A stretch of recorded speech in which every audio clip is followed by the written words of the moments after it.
Are you learning anything yet? I hope you are. Okay, that's going to be up like that. I'm just pushing this in to see if it's going to go. See if I need to tweak it sideways or anything. It looks actually pretty darn good. Feels like it can go in all the way. And I'm not, you know, it feels like I'm hitting wire back there, but I'm pushed up tight too, so I'm good. Okay. If I was out too far, I would know it's hitting a wire nut, or I might have to tweak the wires a little bit.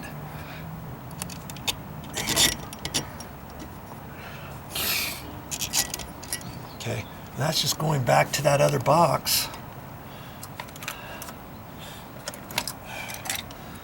And it should start screwing, reattaching to that. And my little black piece here looks like it's, I don't know if it's slid or not. Yeah, just barely. See, I want to kind of get it up where it was before. What's happening here? Oh, here we go. Oh, the box shifted slightly when I was messing with it. I'm trying to get the box back up where it was, where that cover was. I could just rip that black thing off of there. I'm not going to really see it much. But it was up where the painted line was. I can tell it used to be pushed up further, but it's not really going very well, is it? Might just not really mess with it.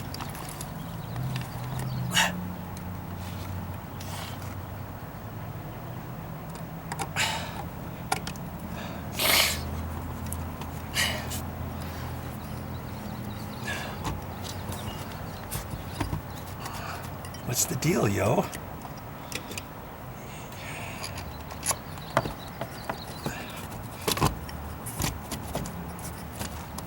Ooh.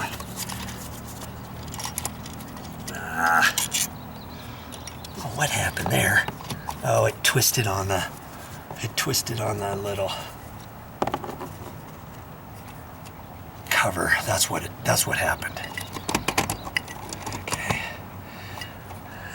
That's gonna be fine.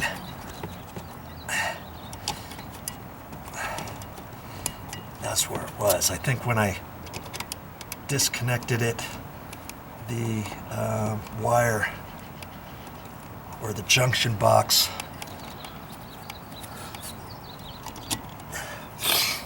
it goes down below the deck, that wire, the exposed wire here, and come on, and it shifted a little bit. Okay, here we go. I'm trying to find the hole back in there. I'm trying to hold it up and screw it at the same time with one hand.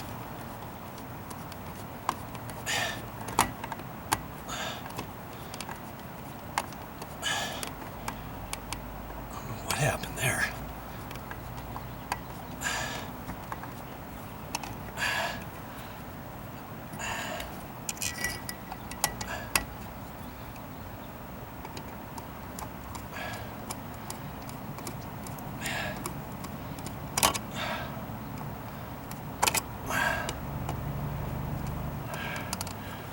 I don't know why the GFCI outlet, the initial one, stopped working. All I can presume is because it's outside, even though with the bell box cover on,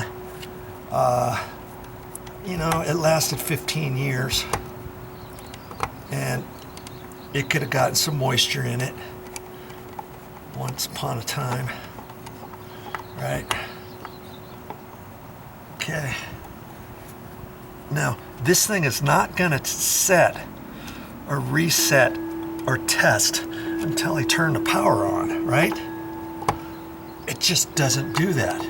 You gotta have the power on. So for kicks, before I put the box on and screw it in, because I've got to cut the foam, this foam trim around and all that kind of stuff. I'm going to turn the power on and test this out and make sure it works properly. It should. Okay, I turned the power back on. I have not tested anything yet. You're going to see what I see for the first time. Now, right now, this reset button needs to be pushed in. Right now, if I put this tester in, it should be off. Okay, wiggle it around. This power should be off, and it is. Okay, you see there? So far so good. Now I'm gonna push this in. You should be able to push it in with your thumb. Did you hear it click? It clicked, it popped in, and I know that because the green indicator light is on. Do you see that? So now that tells me I should have power to both sides of that.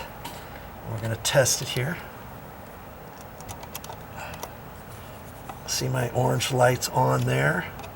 And I'm going to put it up here. The orange light is on. Okay. So now it's working. Yippee. Well, if you want to ever test your GFI to make sure it's working, press the test button, and this happens to say test on here. When I press the black button, it should pop the red button out. Okay, popped it out. It popped out. The light's off. Right there, you see? No light. And when I put this in, it should be off. Okay, no power, no power. All that means is there's no power to this electrical outlet. However, all the wires back inside of there, they're still hot, so don't be shoving your screwdriver in there and working on a GFI electrical outlet thinking, oh, I don't have to turn off the breaker. VideoJoe says you have to turn off the breaker first. I don't have to do that. See, there's no power here. There's nothing here. Well, come to find out there is power back there if you start pulling that out and sticking your screwdriver where it's not supposed to be stuck. Okay, so now I can test that. It's back on, the power's on, the light is on, this little orange light is on, it's on, up here, wiggle that a little bit, it's on, I say orange light, that's not an orange light, the green light, sorry about that, the green light is on, now the green light's off because I just press it into test. Now there's your reset button. See how it says reset? You can't really see the test because it's in black. If you can't, sometimes when your GFI electrical outlets get old, sometimes you can't push it in all the way with your finger. You think, oh shoot, it's not working. VideoJoe says if you can't reset it, you got to replace it. Dabbity nabbit. And then you get a screwdriver and you push it in with a screwdriver. Oh, it's already. You push it in with a screwdriver, and son of a gun, you get it just that little bit further, and it will reset. So before you think you need to replace one, make sure your test buttons are, you can actually turn it on or off. And again, I say, if you can't do that, you know it's bad. You turn your electrical breaker on, you can't off. If I turn the electrical breaker off right now, I wouldn't be able to reset it. If it's reset now, I could, with the power off, if I turn the electrical breaker off right now, I could then press that test button in, and that'll pop out, but I won't be able to reset it with the power off. Does that make sense? Okay, so if you have that, you know you're going to have to replace it. Okay, so pretty much putting the rest of this together is pretty self-explanatory. Not all bell boxes are the same, the cover plates. This one just happens to have this on there. So, you know, see, it's got the springs on there to pop that up, and it snaps back. And the springs are also on there, so you can grab it and just pull down on it to get the mounting, to get the mounting screw screwed on there. Do you see? But like I say, before I do that, I've got to trim this out, and I've got my carpet scissors here. Oh, you got to get some of these if you don't have any. Most box stores nowadays have them. I think the Home Depot has them, but I got these at a carpet wholesale house where they sell glue and baseboard and all kinds of stuff, tools and stuff. And I got these years ago, and they're still really super sharp. And I take care of them, and I keep them somewhere where they don't get buggered up. I do not keep those in my nail bag. Of course I don't do that. And those are good to get washcloth tags off, towel tags when you buy a towel, a bath towel with that on, pillows, throw pillows. These come in handy for all kinds of stuff, as well as trimming carpet frays and stuff around door jambs and baseboards and carpet seams and all that kind of good stuff. Got to get some of those. All right, we got her. Now I'm gonna put that cover on. I don't need to turn the power off now. I can be careful with that. Okay, well that's all I got for this time. But I'll be back with more videos. I don't know what I'll show you next, but it'll be something, and hopefully you'll learn more ways to save your money around the house.